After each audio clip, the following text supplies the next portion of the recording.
벌써 마지막 주간입니다. 이 마지막 주간을 우리가 이렇게 선교주일로 오늘 지키고 있습니다. 또 오늘 8월 마지막 주면서도 이제 다니엘서 1장부터 12장의 말씀, 또 그리고 다니엘서를 지금까지 강론했으며 또 오늘 이 다니엘서를 마지막으로 그렇게 강론을 하는 그런 시간이기도 합니다. 아마 지난주에 이 말씀이 강론이 됐어야 되는데 제가 몸이 좀 좋지 않아서 그렇게 말씀을 전하지 못해서 오늘 이 말씀을 끝으로 다니엘서를 그렇게 마치고자 합니다. 오늘 말씀의 제목도 다니엘서를 마치며라는 그런 말씀의 제목이었죠. 다니엘서를 제가 시작하면서 그렇게 느끼는 점은 무엇이었느냐? 참 설교하기가 어려운 그런 본문이었다. 그런 생각을 제가 떨치지 못할 것 같아요. 아무래도 이 다니엘서가 예언서다 보니까 상당히 조심스럽고 또 본문을 깊이 연구하지 않으면은 그렇게 잘못된 말씀으로 전할 수 있기 때문에 상당히 제가 말씀을 준비하면서도 그렇게 많은 문헌들을 그렇게 참고해서 봤고 또 우리 많은 그 주석가들 또 학자들은 어떻게 이 말씀을 해석하고 있는가라는 것을 여러 방면에서 제가 말씀을 그렇게 연구하면서 그렇게 시작해서 마치게 되는 것 같습니다. 이제 다니엘서를 마치려 하면은 참 느끼는 것이 또 한 가지가 바로 그거예요. 참 무섭다. 말씀의 내용이 무섭다라는 생각을 그렇게 갖고 또 한편 마음속에는 두려운 마음이 그렇게 든다라는 생각을 가지고 있습니다. 왜 그러냐면 이 말씀이 수천 년 전에 쓰여진 말씀이지만은 그 과거에 대한 기록으로 머무르지 않고 이 말씀이 결국은 통시적인 안목에서 볼 때는 이것은 미래에 대한 세계를 그렇게 예견하는 그런 말씀이었기 때문에 참 두렵고 떨리는 마음으로 대하지 않을 수가 없다라는 그런 말씀을 드릴 수가 있습니다. 지금 마지막 미래 시대를 알려주는 지침서가 바로 다니엘서입니다. 단지 이 말씀이 그런 미래에 대한 이야기가 아니라 이 말씀은 현세적인 그런 복음 이야기이기도 하다. 복음 이야기입니다, 사실은. 그래서 이 다니엘서를 마지막 결론을 우리가 준비하게 되고 이 마지막 결론은 뭐냐? 택정함을 입은 자가 누구냐? 하나님의 택정함을 입은 자가 누구고 결국은 이 마지막 때 마지막까지 남은 자가 누구냐라는 것에 대한 상당한 관건이 오늘 본문에 그렇게 1장부터 12장까지 이렇게 말씀으로 녹아져 있다라고 이렇게 말씀드릴 수가 있는 것이죠. 그리고 끝까지 견디는 자는 구원을 받는다라는 그런 말씀의 그런 주제를 또 말씀의 핵심을 우리가 말씀을 통해서 그렇게 확인할 수가 있게 되는 거죠. 이 마지막으로 표현되는 이 말씀은 시간적으로 지구의 종말과 더불어서 새 하늘과 새 땅이 도래한다라는 그런 이야기입니다. 마지막 때가 뭘 뜻하는가? 그것은 우리가 시간적 개념, 하나님의 카이로스적인 시간적 개념을 우리가 보거나 이 세상적인 이 크로노스적인 세상적인 시간의 개념으로 우리가 볼 때 이것은 지구의 종말을 이야기해 주고도 있다라고 우리가 볼 수가 있습니다. 많은 사람들이 이 땅을 한 100년 살 것처럼 자신에게는 죽음이 두려워하지 않을 것처럼 그렇게 세상을 살아갑니다만 이제는 모든 이 지구의 종말을 향해서 이 시계는 그렇게 제각각 흘러가고 있다는 사실을 우리는 잊어서는 안 되겠죠. 그래서 오늘 이 본문 말씀을 우리가 보면서 이 시간적으로 보면 이 지구 종말에 관한 이야기가 사실은 그렇게 쓰여져 있고 또 지구의 종말뿐만 아니라 이 지구의 종말이 다하게 되면은 이후에는 새 하늘과 새 땅이 우리들에게 도래한다라는 사실도 분명하게 우리에게 말씀해 주고 있다라고 말씀드릴 수가 있겠죠. 자, 그때는 슬픔도 이별도 또 아픔도 없는 그런 신천 신지의 땅에서 우리가 영생을 누리게 될 것입니다. 이 시기는 또한 마지막 시기로서 적그리스도가 그렇게 출현을 하게 되지요.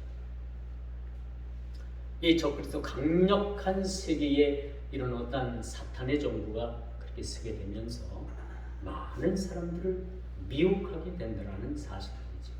여러분 이제 지구 곳곳에 각각 기근과 지진과 이런 전쟁과 또 그렇죠. 여러 가지 전염병들과 이제는 점점점 시대가 가면 갈수록 혼탁해지고 이런 일들에 의해서 우리가 상당한 생활에 어려움을 겪을 것이라는 것을 우리가 보게 되고요. 또 한 가지 우리가 신앙적으로나 우리가 영적으로는 적그리스도가 출현해가지고 우리의 신앙생활에 막대한 지장을 초래하는 사실도 우리가 염두에 둘 필요가 있다라고 볼 수가 있습니다. 지금까지 우리가 신앙생활을 하는데 참 그렇게 어려움들이 많지 않았지만 앞으로의 우리 모든 신앙생활, 특별히 우리가 신앙생활은 영적인 일들이 많이 우리가 결부되어 있습니다만은 우리가 이 신앙생활하기가 점점점 어려운 시대에 우리가 살아가게 되지 않겠는가라는 말씀을 조심스럽게 예견할 수가 있습니다. 왜 그러냐? 이젠 적그리스도가 이젠 우리 모두가 볼 수 있을 정도로의 그런 적그리스도가 출현을 해가지고 이젠 적그리스도의 세상을 만드는 그러한 모습을 우리가 보게 됩니다. 그렇죠? 우리 부모들은 예전에 우리 자식들을 어떻게 키웠는가 하면 자식들이 공부 좀 못하는 거는 우리가 좀 이해를 해줬어요. 그렇죠? 머리가 나쁜 건 어떡합니까? 뭐 한계가 거긴 걸 어떡합니까? 자식이 공부 잘하길 바라면 부모가 머리가 좋든가 부모가 공부를 잘해야 되는데 부모가 공부를 못한 그런 상황에서 자식들에게 어떻게 공부 잘하길 바라겠어요? 그건 아니죠. 그렇죠? 적어도 우리는 공부 못하는 거 가지고 그렇게 많은 탓을 하진 않았는데 이 아이가 여러분들 자식들이 거짓말을 한다든가 그렇죠? 남의 집에 가서 물건을 훔쳐온다든가 그러면 여러분들이 뭐요? 아주 그 아이가 여러분들 자식이 거의 고만 죽을 정도로 많이 여러분 체벌을 했어요. 그렇잖아요? 거짓말하는 것에 대해서는 그 부모가 그것을 묵과하지 않았다는 얘기입니다. 그런데 요즘은 어때요? 사람들이 거짓말하는 걸 밥 먹듯 하잖아요. 그렇죠? 금방 탄로날 것도 거짓말하고 이 거짓말이 어디서부터 나왔냐 하면 그 거짓말의 시초는 사탄 마귀의 입으로부터 나온 게 사실이지만 이 사탄 마귀로부터 나온 이 거짓말들이 오늘날 수많은 많은 사람들 이 많은 사람들 특히 정치하는 사람들 중에는 거짓말들을 밥 먹듯 하는 사람들이 많았어요. 정치가 뿐입니까? 많은 사람들이 이렇게 거짓말에 이렇게 만연되어 있음을 우리가 보게 되는 것이죠. 이 마지막 때가 되면 여러분들 서로가 서로를 믿지 못합니다. 거짓말합니다. 그렇죠? 그런 일들이 비일비재하고 이런 일들로 인해 가지고 이제 세상에 서로 믿지 못할 일들이 생기고 이제 부모가 자식을 자식이 부모를 이웃이 이웃을 그렇게 서로 잡아다가 서로 그렇게 적그리스도 앞에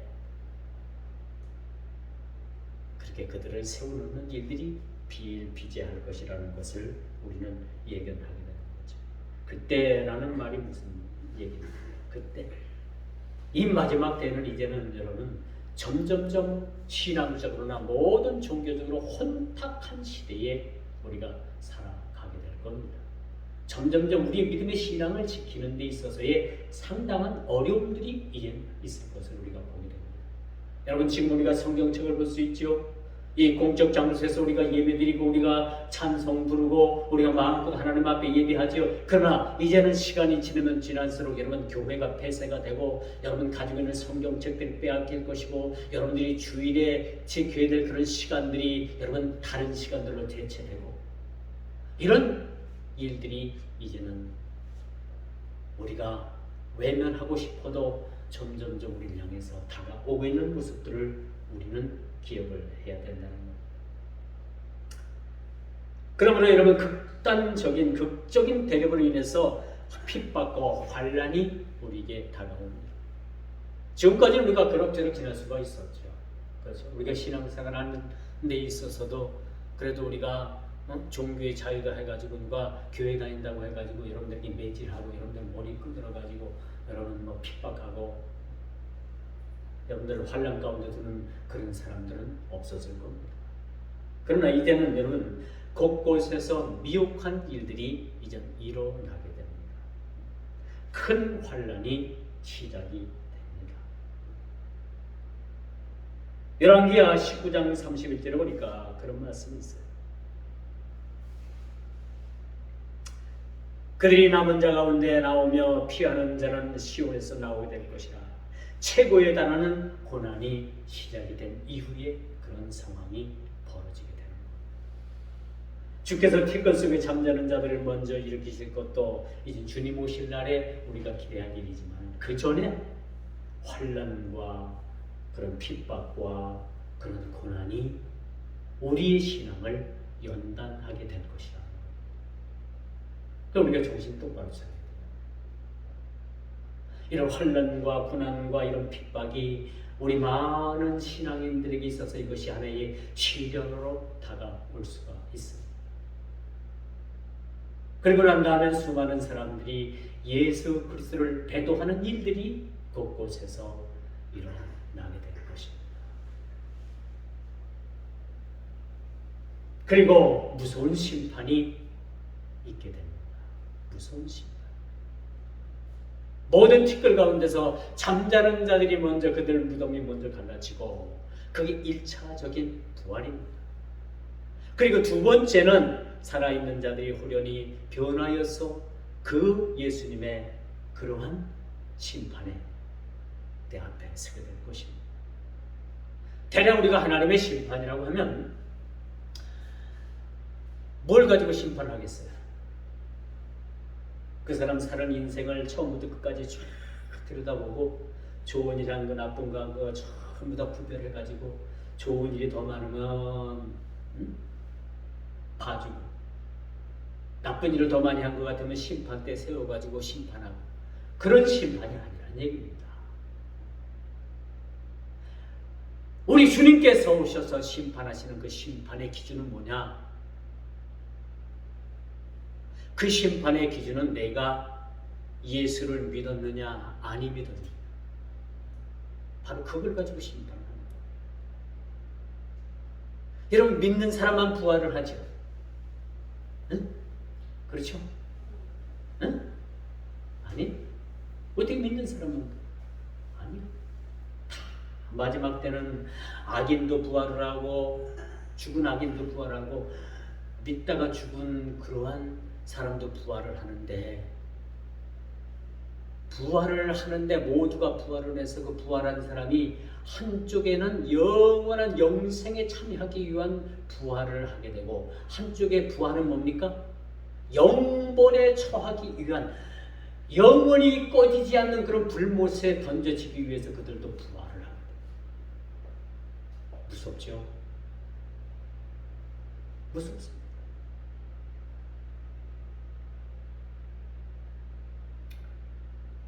그러므로 우리는 지혜로운 자의 미래가 어떤 것이라는 것을 우리가 잘 알고 있습니다.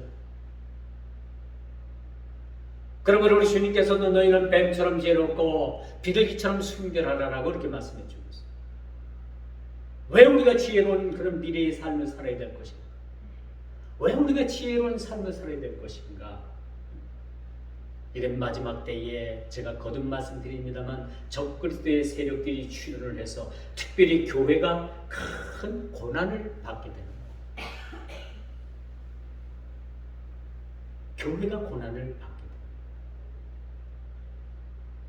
교회의 시련은 이것으로 끝나지 아니하고 비참한 종말에 관한 것을 기록하고 있는 것 같지만 오히려 더 깊은 의미에서 이 고난의 의미는 하나의 우리들에게 주는 복음이라고 우리가 볼 수가 있습니다.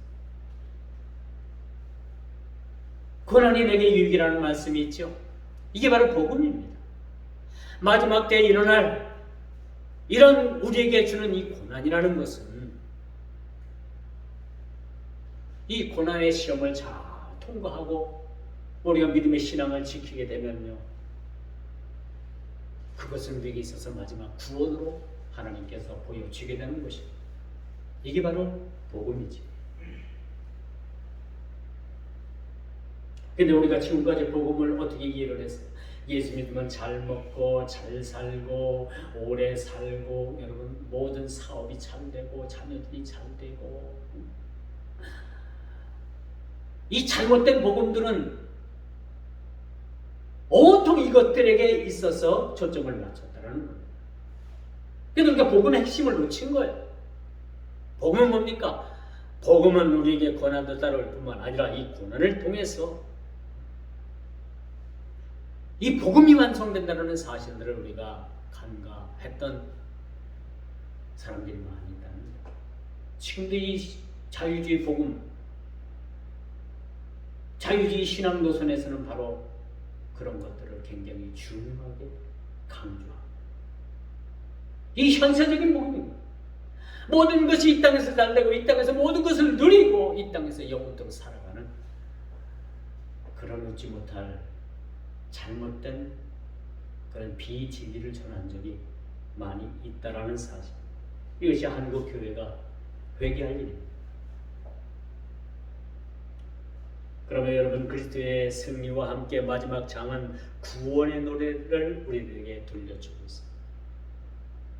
마지막 환란을 통해서 우리에게 들려주는 것은 그 환란 이래로 우리에게 있었던 이 개국 이래에 없었던 이 환란을 통해서 우리들에게 구원의 노래를 우리들에게 들려주고 있는 것이 다니엘서에, 다니엘서가 우리들에게 주고 있는 그런 말씀입니다.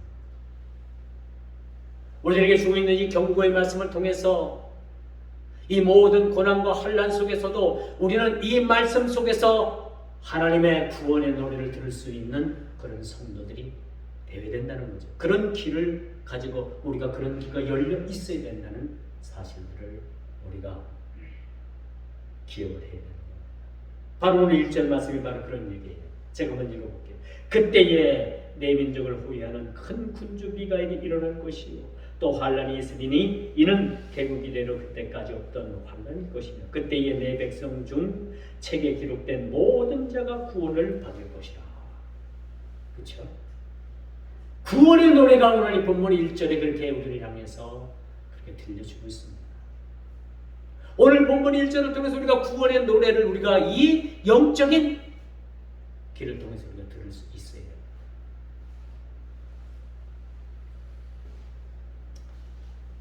이때는 주님의 백성들로서 가장 어려운 때입니다. 성도는 날로 더해지는 신성 모독을 볼 것이에요. 이제 여러분, 우리가 시대가 가면 갈수록 여러분 하나님을 모독하는 일. 이젠 교회는 이미 뭐예요? 교회라는 이름은 이제 충분히 세상 사람들로부터 욕을 먹을 만큼 먹었습니다. 교회 목사는요, 교회의 목사라는 사람은 여러분 세상 사람들로부터 욕을 먹을 만큼 얼마나 많은 욕을 먹었는지 몰라요. 지금 여러분들이 이제 또 욕을 먹고 있죠. 그렇죠? 그렇지 않습니까? 그래야 합니다. 그렇습니다. 이젠 교회는 충분히 욕을 먹을 만큼 먹고 있습니다. 이제 그 다음엔 어떤 일이 벌어집니까? 점점점 여러분 우리 성도들을 향해서 신성 모독을 우리 스스로가 목도하게 될 것입니다. 하나님을 망령되게 일리는 자들이 세상에는 점점점 그렇게 늘어나게 됩니다. 이젠 하나님을 두려워하는 그런 마음들조차도 없어요. 대놓고 신성모독을 합니다. 그렇죠? 그런 시대가 점점점 우리가 다가오고 볼 것입니다. 그리고 여러분 교회 안에는 순교자의 피가 가득 채우죠. 이 마지막 때의 일입니다.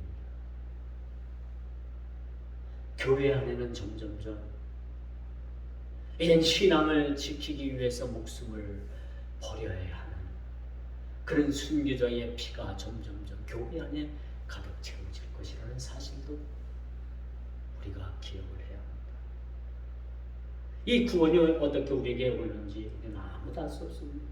언제쯤 오는지, 이 구원의 완성이 언제쯤 오는지 우리는 아무도 알 수가 없어요. 우리가 믿음의 영심을 갖는다고 믿음을 지키는 것도 아니고, 용감한 인내를 갖는다고 해서 우리가 믿음을 지키고 구원을 받는 것도 더더욱 아닌 겁니다. 우리 스스로가 어떻게 구원을 받겠다라고 여러분 노력은 불가능합니다. 그렇죠? 여러분 지금까지 우리가 신앙생활 하면서 제대로 된 거, 제대로 여러분 마음 먹은 대로 된 거 있습니까?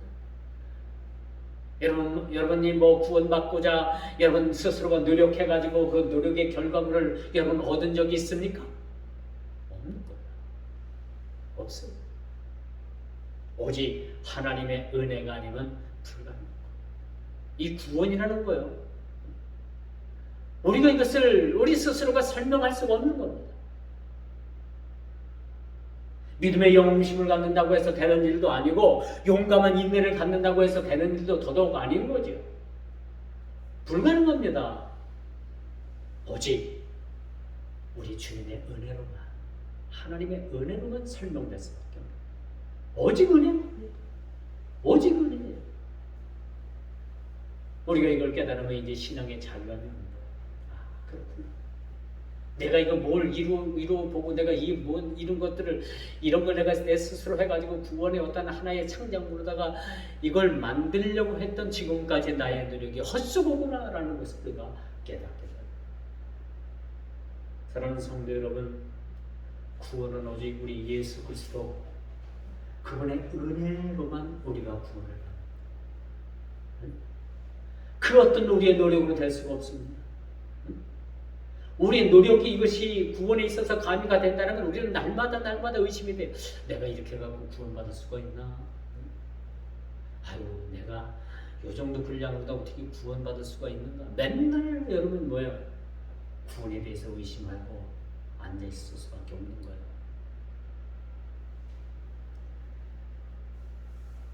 그러면 여러분 깨어있어 그 주인이 올 시간을 기다리는 종이 지혜로운 자라고 했습니다. 그러면 우리가 지혜롭게 살아요. 지혜로 언제 주님 오시느냐?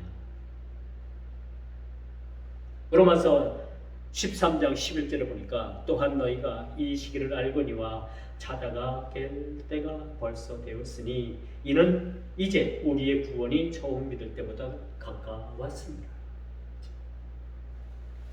지혜로운 종은 그 주인이 올 시간을 기대하면서 깨어있어 그 종은 문 앞에 나가서 그 주인 올 때를 기다리는 그런 종이 지혜로운 종.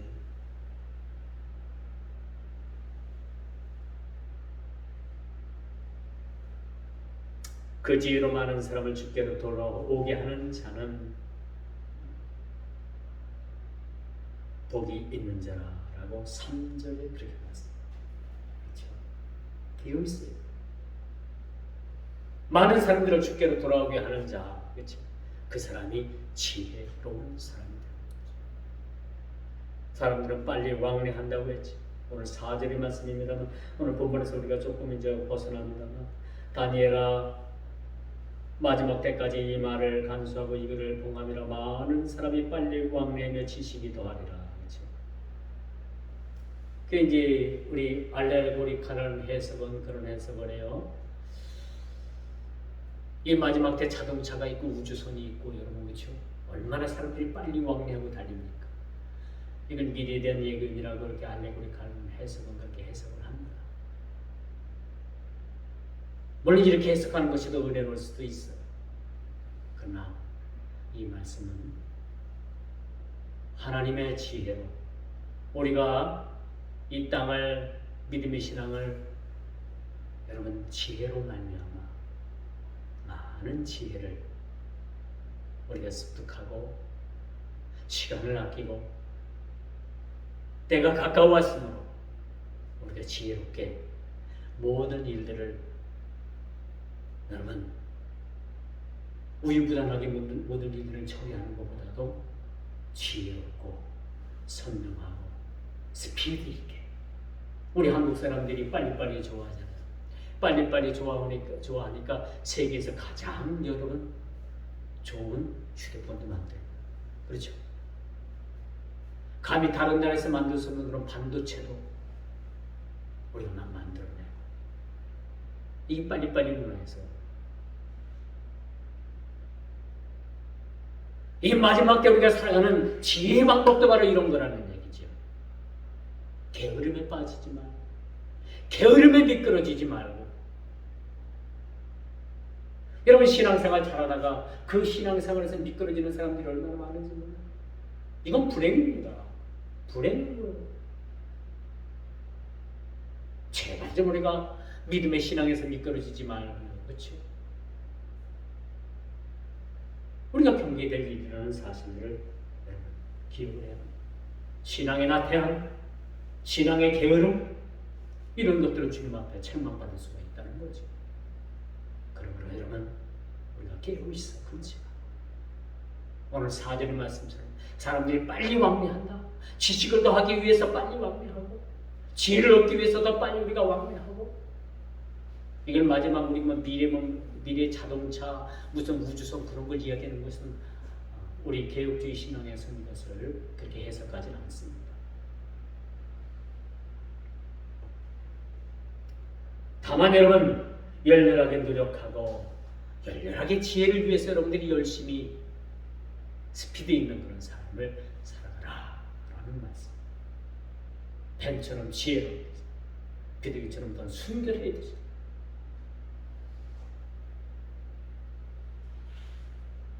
그러면 우리가 지식이 더하라는 이 말씀, 이 노력의 대가가 여러분, 그렇죠? 우리가 가만히 책도 안, 성경책도 안 읽고 기도도 하지 않는데 하나님께서 지혜 주시고 하나님의 지식을 더하진 않아요.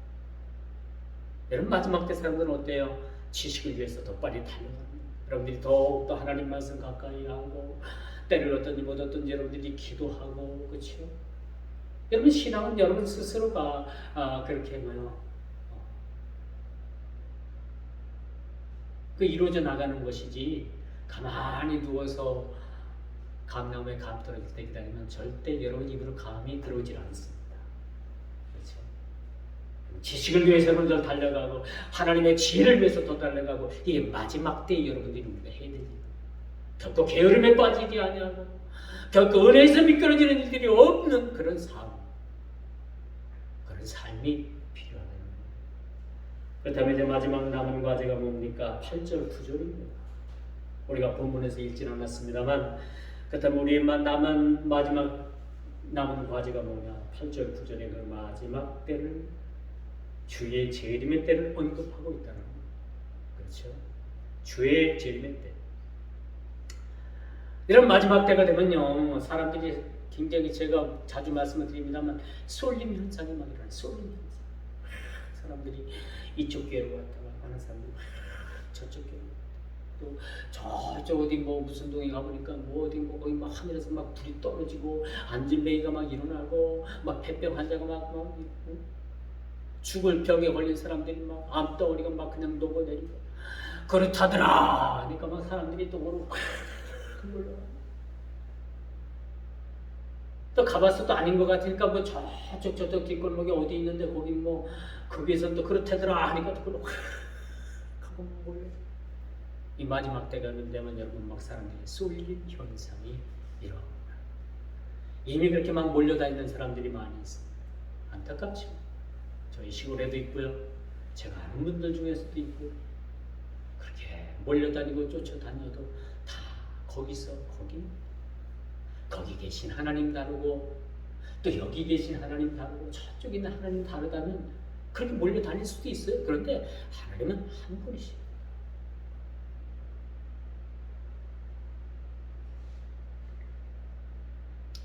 마지막 때 그 때를 향해서 우리가 살아가야, 우리가 결코 잊어버려서는 안 되는 것이 종말의 신앙, 이 종말의 신앙은 잃어버려서는 안 되는 거예요. 그렇다고 여러분들이 현실을 무시해서는 안 됩니다. 현실을 우리가 여러분 지혜롭고도 믿음대로 살아가야 되지만 항상 이 땅을 살아가면서도 우리가 염두에 둘 것이 뭐냐? 종말론적 신앙을 우리가 잃어버려서는 안 됩니다. 언제 주님 오실 적에 나올 수 없지만 항상 그때와 그 시를 준비할 수 있는 그러한 지혜가 우리에게 필요합니다. 많은 이단들이 뭘 가지고 그렇게 장난을 치느냐? 주님 오실 날을 가지고 장난을 쳐요. 자기네들은 그걸 알고 있대요. 주님 오실 날. 그러니까 몇 월 며칠 오니까 당신들 가지고 있는 아파트, 뭐 부동산, 가지고 있는 재물, 뭐 그리 필요하냐? 다 주님 오시면 다 무용지물이 될 텐데 갖다 바치오. 다 갖다 제단 앞에 갖다 바치오. 응? 그래가지고 그걸 갖다가 막 갖다 다 바치고 자기네들은 새빵 뭐 집 갖고 살던 사람들이 다 바치고 이제 살 데가 없어갖고 전세방으로 내려앉고 월세방으로 내려앉고 그렇게 주님 오실 날을 고대하고 고대했는데 뭐예요? 안 오시는 거예요. 어떻게 되는 거예요? 이렇게 싹 다 걷어가지고 저 미국으로 그냥 날려버리잖아요. 흔적도 없이 날려버리잖아요. 이게 요즘 한술 더 떠가지고요. 이 이단 사이비 교주는 주님 오실 날을 얘기하는 게 아니라 내가 재림주다 해가지고 내가 왔다는 거예요. 그런 무리들이 지금 얼마나 많은지 모릅니다. 거기에 현혹돼가지고 재림주로 그렇게 재림주교에 다닌다고 그렇게 의시되면서 그렇게 잘못된 종교관에 빠져 있는 사람들 얼마나 많아요. 모 종교 집단은 그 교주가 감옥에서 뒤져습니다. 죽었어요. 그런데도 그 죽은 뭐 무슨 교주 이름으로다가 뭐 이름으로 기도를 한다는 어쨌든 이런 허무맹랑한 일들이 어디 있습니까? 여러분 그런 무리들 보면 참 어때요? 그런데 여러분 그렇게 미혹의 영에 빠지면 그렇게 분별할 수가 없는 거예요. 미혹의 영에 빠지면 그렇게 될 수밖에 없습니다.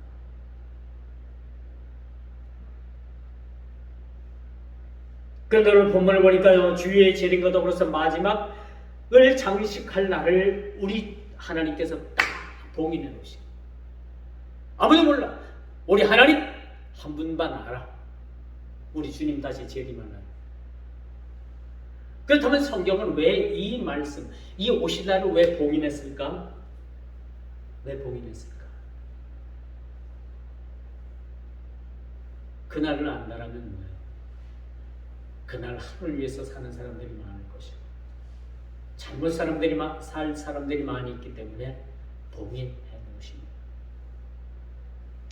엊그제 뉴스에 보니까 대통령 기록물을 대전 고등법원에서 그것을 열람을 해라 그래가지고 검사들이 들어가가지고 대통령 기록물을 그렇게 관람을 했다고. 강제 북송된 그런 문제하고 또 뭐죠? 월성 원전 그거 폐기하는 문제. 그 전정권에서 뭐가 잘못된 것 같아가지고 그걸 지금 수사를 하는데 그 내용을 15년 동안 내지 30년 동안 봉인을 쳐가지고 아무도 못 보게 된 것을 법원에서 이것을 봐도 좋다라고 해가지고 검사들이 들어가가지고 그 내용을 봤다고 그런 내용을 볼 수가 있었습니다. 그러므로 여러분 언제 주님이 온다, 언제 주님이 오실 것이다 라고 예언하는 것은 여러분 말짱 거짓말입니다. 그건 잘못된 겁니다. 저도 모르고 여러분도 모르고 심지어는 우리 주님도 모르십니다. 누구만 아시느냐? 성부 되신 하나님만이 성자 되신 예수님을 이 땅에 보내주시는 날을 알고 계십니다. 뭐 날짜가 뭐가 그렇게 중요해요? 그래? 여러분 죽는 날짜를 딱 하나님께서 여러분들에게 알려주시면 어때요? 죽는 날짜 좋아요, 안 좋아요? 안 좋아요. 좋을 것 같죠? 안 좋아요. 죽는 날짜가 되기 전에 여러분들은 다 자살해서 죽습니다. 왜 그런지 알아요? 죽는 날짜가 딱 정해지면요, 그 날 하루하루가 다가오는 날, 그 압박감 때문에 사람이 살 수가 없는 거예요. 그렇기 때문에 저와 여러분들이 죽는 날을 하나님께서는 딱 막아놓으시고 하나님만 아시고 우리 주의 재림도 마찬가지입니다. 오시는 그날까지 우리가 뭐야? 지혜로운 삶을 살아야 합니다. 환난과 고통과 고난이 다가온다 할지라도 그때마다 우리가 하나님께서 세임 주시는 그 믿음을 가지고 우리가 잘 지켜내는 그렇게 살아가야 되는 것을 말해줍니다. 그러므로 여러분, 어떤 일에도 우리가 현혹되어서는 안 되는 것입니다. 마지막 때 가장 극성을 보낼 일들이 바로 주님의 재림 날짜를 가지고 장난을 치는, 날짜를 예견하거나 뭐 언제 올 거라 그렇게 하는 것은 다 사기꾼들입니다. 그러므로 오늘 10절 말씀처럼 우리가 정결에 힘쓰고, 그렇죠? 오늘 10절 말씀입니다. 정결에 힘쓰고 쉬게 되며 연단을 통해서 준비하는 지혜자의 모습이 우리에게 필요하다는 것을 오늘 본문 10절 말씀을 통해서 우리들에게 이렇게 가르쳐주고 있죠. 가증한 것들이 성전에 세워지고, 그렇죠? 하나님 제단이 더러운 제물로 드려지고, 이런 것을 우리가 보면 주님의 오실 때가 가까웠다라는 것을 우리가 염두해야 돼요. 가증한 물건들이 이 성전에 세워지고, 여러분, 이 21세기 교회들이 얼마나 강단이 화려해졌어요. 예전에는 시장 하나 딱 쳐지면 그게 강단이 딱 끝입니다. 지금은 뭡니까? 온갖 그런 멀티미디어, 온갖 그런 어떤 그런 기계장치, 어떤 쇼인들을 우리가 쇼룸을 보는 것 같아요. 그리고 목사들은 가운을 입고, 거기다 박사 가운에다 알록달록한 막 가운들을 막 입고 나오고, 그렇죠? 이걸 보면 얼마나 가증스러운 일들이 우리들에게 그렇게 다가오고 있는가라는 것을 우리가 보게 되는 것입니다. 이제 말씀의 결론을 맺을게요. 이 마지막의 환난 때에 구원을 받을 자가 누구인가? 구원받을 자가 누구인가? 성경들이 그렇게 가르쳐주고 있습니다. 무릇 생명책에 기록된 모든 자가 구원을 얻습니다. 어린 양 생명책에 기록되어 있는 자들이 구원을 받습니다.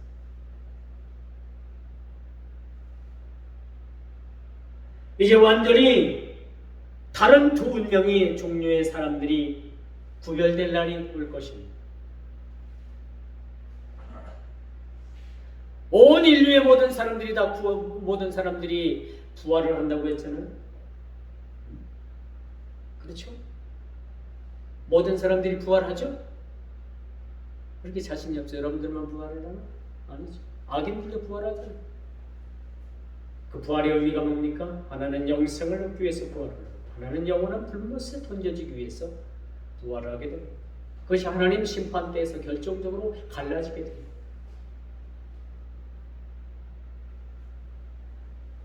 이젠 두 운명을 가진 그런 종류의 사람들이 이 땅을 살아가고 있습니다만, 조만간에 이런 사람들이 분류가 될 것입니다. 지혜 있는 자는 궁창의 별과 같이 빛난다고 했습니다. 오늘 3절 말씀. 지혜로워야 되죠. 지혜롭고도 때를 기다릴 수 있는 그런 믿음의 성도들의 삶. 이 지혜가 뭔가? 이 지혜는 어려운 때에도 믿음을 지키는 것. 지혜라고 해서 여러분들이 뭐 책을 많이 읽고 뭐 경험을 많이 하고, 물론 이런 것도 여러분들 하나의 지혜일 수도 있지만, 지혜를 습득하는 일이라고 볼 수가 있지만, 여러분, 지혜자는 진짜 지혜자는 어려운 때도 믿는 믿음을 지키는 게 지혜자입니다.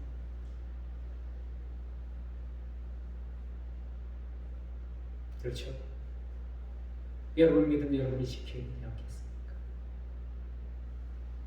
여러분들이 지혜를 지키고 믿음을 지키기 위한 여러분들에게 많은 어떠한 정보를 주고 그 길로 가게 하기 위해서 제 목사라는 사람이 목사가 여러분들의 담임 목사가 돼가지고 여러분들을 지혜자로 이끌어주는 하나의 방편일 뿐이지, 여러분들 그 지혜자의 길로 가는 것은 여러분들이 가야 되는 거예요. 그렇죠? 그렇지 않겠습니까? 지혜자로 가는 길이 뭡니까? 끝까지 우리의 믿음을 지키는 거예요. 어떤 용맹성을 가지고 용감성을 가지고 하는 것도 아니고, 결국 따지고 보면 그렇지만은 모든 게 다 하나님의 은혜지만은 우리의 믿음을 지킨다는 거, 이게 만만치 않아요. 왜? 마지막 때가 되면 배도자들이 막 예수님을 부인할 자들이 많이 생겨나기 때문에.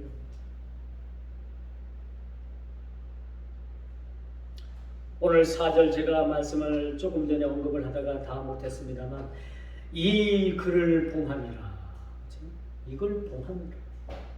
이 봉함의 목적이 뭡니까? 덮어두기 위함이 아니라 그날까지 보존, 그날이 오는 그날까지 보존하라는 의미에서 이것이, 이 말씀이 봉함이 되는 것이라고 볼 수가 있습니다. 그때까지 나의 갈 길 다 가도록 믿음 지키고 인내하면서 주님 오신 날을 우리가 하루하루 고대하면서, 여러분 삶이 고달프고 힘들고, 저는 몸이 아파가지고 여러분들 교회도 나오지 못할 정도로 힘들고 어려워. 저는 여러분들이 물질 압박을 받아가지고 여러분 하루하루 삶의 고통, 하루 먹을 그런 때까지도 없을 정도의 상황이 온다 하더라도, 우리는 내 믿음 지키면서 인내하면서 그 지혜로운 삶을 우리가 경주하면서 살아갈 수 있는 여러분 모두가 다 되기를 주님의 이름으로 축원하면서 말씀을 맺도록 하겠습니다. 기도합니다. 주님 감사합니다. 주님께서 참으로 귀한 말씀 주시고, 다니엘서 1장부터 12장의 말씀을 모두를 다 마쳤습니다.